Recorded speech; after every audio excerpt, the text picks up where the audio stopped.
Para terminarmos a leitura do texto anterior, falta só o retorno recalcado. O último texto aqui, tá? É o retorno recalcado. Para nós terminarmos esse texto aqui sobre o recalque. A terceira e última fase do processo de recalcamento apontada por Freud é o retorno do recalcado. Vimos como, no caso da neurose obsessiva, o fracasso do recalcamento produz o retorno do recalcado, exigindo mecanismos suplementares de defesa. No caso Schreber, Freud afirma que o retorno do recalcado implica uma regressão do desenvolvimento libidinal ao ponto de fixação ou inscrição. Aquilo que retorna o faz de maneira deformada, constituindo o que Freud chama de formação de compromisso.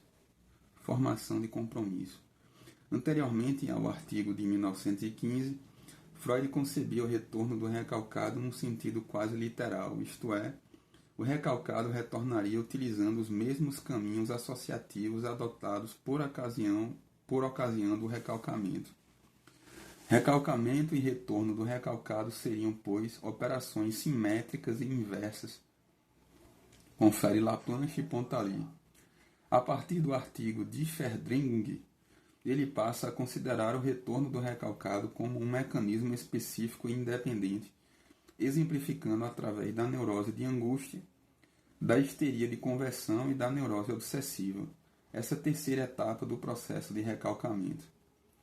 Num de seus últimos trabalhos, Freud explicita as condições segundo as quais se dá o retorno do recalcado: por um enfraquecimento do contrainvestimento por parte do ego, por um esforço de pressão pulsional, como ocorre, por exemplo, durante a puberdade. Se uma experiência recente, por sua estreita semelhança com o material recalcado, desperta este último, nesse caso, a experiência atual é reforçada pela energia do recalcado. Seja qual for, porém, a condição que possibilita o retorno do recalcado, este nunca se dá na sua forma original e sem conflito.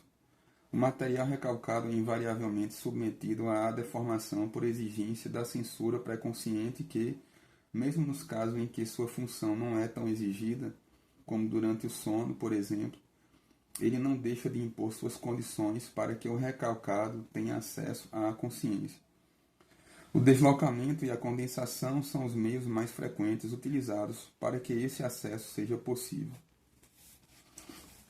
Finalmente, cabe lembrar que o retorno recalcado é um processo que tem seu suporte na hipótese freudiana da indestrutibilidade dos conteúdos inconscientes. Indestrutibilidade dos conteúdos inconscientes.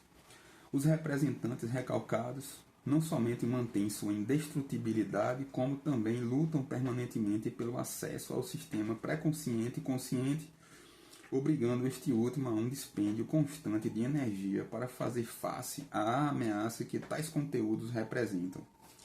Muito bem, terminamos aqui.